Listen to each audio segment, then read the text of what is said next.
Line news के साथ मैं हूं जवेरिया। दिन भर की अहम खबरों पर डिस्कशन के लिए मेरे साथ मौजूद हैं सीनियर सहाफ़ी सरदार इमरान खान जतोई। अस्सलाम वालेकुम। जी वालेकुम अस्सलाम। आज लंदन में नवाज शरीफ और सदर की मुलाकातें हुई हैं। हामिद करज़ाई की, इसके बारे में आप कुछ कहेंगे? बिस्मिल्लाहिर्रहमानिर्रहीम। जी, मोहतरम जनाब नवाज शरीफ साहब ने मुलाकातें शुरू कर दी हैं जी। अब इस हवाले से सारी बात है, देखें अब बाहर आके तो बयान यही होता है कि हामिद करज़ई साहब ने जैसे बयान दिया कि जी मैं उनकी इजाज़त के लिए आया था और वहाँ पे उनके बेटों ने इस्तकबाल किया, वहाँ पे शहबाज शरीफ भी मौजूद थे। तो लेकिन ये है कि मियाँ नवाज शरीफ ने अब जो है ना वो थोड़ा सा मूवमेंट्स शुरू कर दी हैं और आने वाले दिनों में आप देखेंगे कि इस हवाले से काफ़ी ज़्यादा जो है क्योंकि अब हमें ऐसी खबरें नहीं मिल रही कि प्लेटलेट्स कम हो रहे हैं या उनकी सेहत के हवाले से कोई इश्यूज़ हैं या उनके टेस्ट की कोई रिपोर्ट्स आ रही हैं। अब हम ये देख रहे हैं, ये सुन रहे हैं कि वहाँ पे मियाँ नवाज शरीफ की फ़लाँ के साथ मुलाकात हुई है, फ़लाँ बंदे के साथ मुलाकात हुई है। तो अब ये मुलाकातों का सिलसिला जो है ना वो चल पड़ा है। अब देखते हैं आने वाले दिनों में इन मुलाकातें ये मुलाकातें रंग लाती हैं और पाकिस्तानी सियासत पे इनके क्या असरात मुरतब होते हैं। सही, लेकिन भाना तो सेहत का ही है ना। ज़ाहिर बात है जी, फिर वो उसी हवाले से ही मुलाकातें होती हैं कि भाई कोई भी शख्स है जब वो, क्योंकि अफगानिस्तान के साबका सदर के साथ ना नवाज शरीफ के बड़े अच्छे ताल्लुकात थे, तो उनका मकसद भी यही था कि अयादत के लिए, लेकिन अयादत के बहाने बहुत सारी चीज़ें हो जाती हैं। आपको पता है कि एक इंटरनेशनल जो फिनोमेना चल रहा है वहाँ पे एक जो इंटरनेशनल पॉलिटिकल जो सिचुएशन चल रही है उसके हवाले से नवाज शरीफ बड़ा अहम किरदार उनका है। तो आने वाले दिनों में मैंने बताया कि ये बहुत ज़्यादा ओपननेस के साथ सामने आएंगे। सही।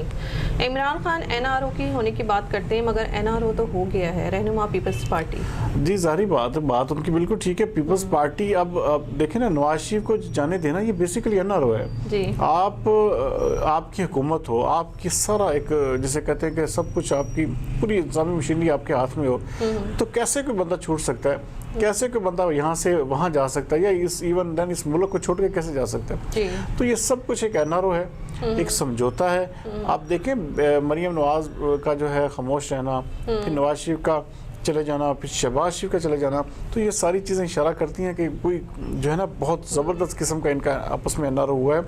तो इस हवाले से पीपल्स पार्टी के रहनुमा का बयान बिल्कुल ठीक है कि इनकी कोई ना कोई अंडरस्टैंडिंग है, इनका कोई ना कोई सिलसिला जो है इस हवाले से तयशुदा ये सब कुछ है, जिसकी वजह से नवाज शरीफ जो है इस वक्त बाहर बिल्कुल मुकम्मल आराम फरमा रहे हैं। सही। ईरान का यूक्रेन का मुसाफिर त्यारा मार गिराने का इतराफ़। जी बिल्कुल, ये देखिए बड़ा ही अंदोनाक और अफसोसनाक वाक़या पेश है। देखें जंगों में ना अब जंग भी नहीं थी, ऐसा भी नहीं था कि इस तरह करते। ये एक ईरान की तरफ से बहुत मेजर गलती हुई है कि देखें आपने सीधा सीधा मिसाइल एक मुसाफिर त्यारे को मार दिया और उसमें 176 मुसाफिर सवार थे। अब उनके लवाहकीन या उनके जो पीछे फैमिलीज़ हैं उनका क्या होगा, ये सारी चीज़ आप देखें। आज आपने इतराफ़ किया, वो भी किस बात से इतराफ़ किया, आपको समझ लगी कि आप इसको छुपा नहीं सकते। बड़ा कोशिश की ईरान ने इसको छुपाने की कि जी एक बिल्कुल अपना ज़ाती तौर पे ये उनका हादसा था, इसमें कोई हमारा किरदार नहीं है। लेकिन इंटरनेशनल मीडिया ने इस हवाले से बाकायदा वीडियो जारी कर दी कि बाकायदा मिसाइल उस त्यारे को हिट करता है। तो ये चीज़ें जो हैं बहुत ही बुरी बात है कि देखें आपने ये भी नहीं सोचा कि उस 176 मुसाफिरों के जो लाहिकीन हैं या उनके जो वर्सा है उनके ऊपर क्या बीत रही होगी। तो ये ऐसे बना देना कि जी हम उस वक्त हालत जंग में थे, अमेरिका ने हम पे प्रेशर डाला। पर किस चीज़ का प्रेशर था? आपके हदूद में एक मुसाफिर त्यारा गुजर रहा है, आपने उसको जो है इस तरह मिसाइल मार के मार दिया। तो ये शुक्र है कि इस हवाले से जो देखे ना इंटरनेशनल मीडिया जो है उसने बहुत अच्छा किरदार अदा किया कि बाकायदा इस चीज़ की वीडियो फुटेज ले आया। तो ईरान के पास सिवाय मानने की कोई चारा नहीं था। सही। हुकूमत नवाज शरीफ के स्टाम्प पेपर का तावीज़ बनाकर गले में डाल ले राना सनाउल्लाह। जी बिल्कुल, हाँ बात सही है उनकी कि भाई अपना ये जो बार बार कह रहे हैं कि इस तरह नवाज शरीफ के हवाले से क्रिटिसाइज़ कर रहे हैं। आज बेसिकली पंजाब की जो एक कमीना है, जो पंजाब की एक जो पाकिस्तान मुस्लिम लीग नून पार्टी है ना, पार्लिमानी पार्टी, और उसकी सूबाई क़यादत का इजलास हुआ आज। तो उसमें ये सारी बातें जो है ना राना सनाउल्लाह ने कही कि अगर हुकूमत को ज़्यादा तकलीफ है, क्योंकि हुकूमत शुरू हुई थी 300 अरब से शुरू हुई थी और फिर 3000 अरब तक पहुंची थी कि करप्शन के चार्जेस हैं मियां नवाज शरीफ के ऊपर। लेकिन उसके बाद इन दी एंड हुआ क्या कि आपने 50 रुपए का स्टाम्प लेके नवाज शरीफ को जाने दिया। 50 रुपए का स्टाम्प, इसलिए उन्होंने कहा कि इसको जो है ना मुकम्मल जो मुसद्दका नकल है ना इस फैसले की, जो अदालत ने फैसला दिया हाई कोर्ट ने, उसकी एक मुसद्दका नकल लें।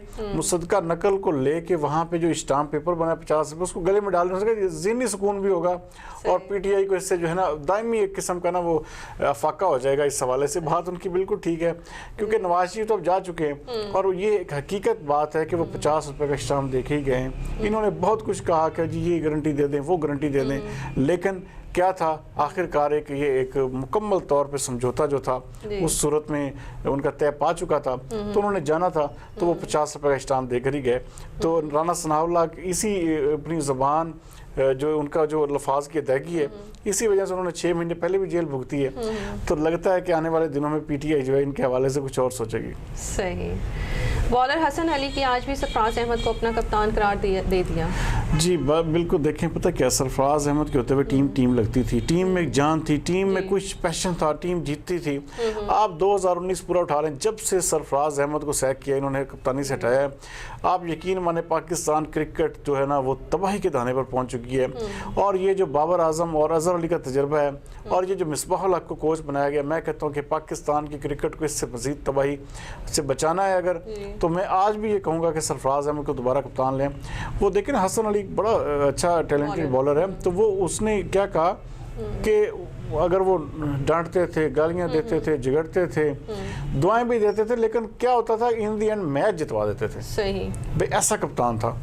اور آج بھی وہ میرا کپتان ہے, آج بھی میں اس کو بطور, لیکن بات یہ ہے کہ وہ جسے کہتے ہیں پاکستان کرکٹ بورڈ جو ہے نا اپنی وہ جو روش ہے, جو اپنا اس کا ایک عجیب سی جسے کہتے ہیں نا کہ خواہ مخواہ کی ایک اس نے اپنی ایک بنائی ہوئی ہے منوپلی کہ جی ہم نے اپنی مرضی کا کپتان لے کے آنا ہے اور اپنے من مانے فیصلے کروانے ہیں. تو پاکستان کرکٹ جو وہ کہتے ہیں وہ بھاڑ میں جائے.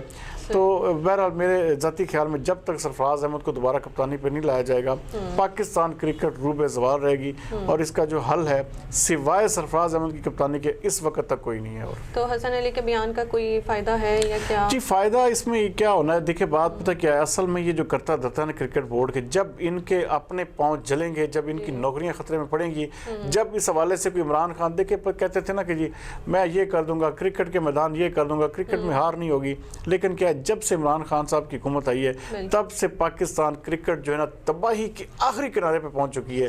اور اگر اس کو ٹھیک کرنا ہے تو میرا جہاں تک ذاتی سے ایک جسے کہتے ہیں کہ التجا ہے ان سے کہ سرفراز احمد کو دوبارہ کپتان بنائیں. آگے 2020 ورلڈ کپ پہ اگر آپ کچھ نتائج لینا چاہتے ہیں تو سرفراز احمد کو وہاں پہ کپتان بنا کے بھیجیں تاکہ آپ کی عزت رہ جائے, ورنہ آپ کی عزت کا جنازہ اس کرکٹ یہ جو اب بھی آپ نے سٹرکچر بنایا ہو نا, اب آپ نے ٹیم بنائی ہے, اس نے بالکل جسے کہتے ہیں کہ آپ کی عزت کا جنازہ نکال دیا ہے. صحیح. پارلیمنٹ چاہے تو آزاد کشمیر میں ہمارا ہو سکتا ہے بھارتی آرمی چیف کی گدڑ بڑھ. جی بالکل. یہ جو بینڈ باجے والے آرمی چیف ہے نا, یہ انڈیا کے جو جنرل منوج نے نا اصل میں وہاں پہ انڈیا میں ایک بیان دیا ہے کہ جی اگر پارلیمنٹ کہے تو ہم جو ہے نا آزاد کشمیر کے اوپر بھی قبضہ کر سکتے ہیں. یہ ان کی بھارت کی بہت بڑی بھول ہے. پاکستان ان کو ایسے جسے کہتے ہیں نا اس طرح تباہ کرے گا کہ یہ ان کی 7 نسلیں جیسے میں کہتا ہوں یاد رکھیں گی, اور اس کے اتنے ٹکڑے ہوں گے کہ شاید انڈیا نے کبھی خواب میں بھی نہیں سوچا ہوگا. تو یہ گیدڑ بھبکی ہے, وہ گیدڑوں کی طرح وہ جسے کہتے ہیں اپنے بیان داغ دیا ہے کہ جی ہم جب چاہیں تو آزاد کشمیر بھی حاصل کر سکتے ہیں بھائی. اور جسے کہتے ہیں وہ یہ منہ اور مسور کی دال, بھائی تم لوگوں نے پہلے 2 ٹرائیاں کی, اپنے 2 طیارے بھی تم نے جسے کہتے ہیں کہ ہماری پاک آرمی کے ہاتھوں جو ہے گنوائے, اور آپ کے پائلٹ بھی پکڑے گئے. اگر آپ دوبارہ اگر آپ کو شوق ہے تو آپ ذرا سرحد پار کر کے دیکھ لیں, آپ کو پتہ جائے گا کہ پاکستانی فوج آپ کا کیا حشر کرتی ہے. ہم ویسے ہی جسے کہتے ہیں ہم ان کو انڈیا کی جو فوج ہے نا, سچی بات ہے پاکستانی قوم اس وقت بالکل موڈ میں ہے کہ ان کو ویسے ہی کاٹ دیں گے. یہ ہماری سرحد پہ ذرا پاؤں تو رکھ کے دکھائیں. باقی یہ ان کی گیدڑ بھبکی ہے, یہ جیسے مرضی جسے کہتے ہیں بارکنگ ڈاگ سیلڈم بائٹس, بھونکنے والے کتے جو ہے نا وہ کاٹا نہیں کرتے. تو یہ ان کا بیان ہے, ذاتی طور پہ ہم اس کو بیان ہی کہہ سکتے ہیں, لیکن یہ ایک حقیقت ہے کہ بھارتی آرمی چیف جو ہے نا وہ اپنی ایسی گیدڑ بھبکیوں کو اپنے پاس ہی رکھیں اور پاکستانی قوم کو مت للکاریں. اور ایسا نہ کہ گیدڑ کی طرح یہ رنگ بھی بدل لیں. جی بالکل ظاہری بات ہے جی. اصل میں چیز یہ ہے کہ یہ کبھی ناممکن باتیں ہیں نا کہ آپ پاکستان کی, ہاں جب ہماری فوج ختم ہو جائے, ہم پاکستانی قوم ختم ہو جائیں تو تب آپ جو مرضی کریں, یا آپ جسے کہتے ہیں اپنی کسی جگہ پہ لے لیں, لیکن جب تک ہماری پاک فوج پائندہ اور اپنی جگہ پہ قائم ہے تو تب تک آپ یہ کبھی بھی حرکت کرنے کا سوچ بھی نہیں سکتے. صحیح, بہت شکریہ ناظرین. یہ تھی دن بھر کی اہم خبروں پہ ڈسکشن. کل تک کے لیے اجازت. پاکستان زندہ باد.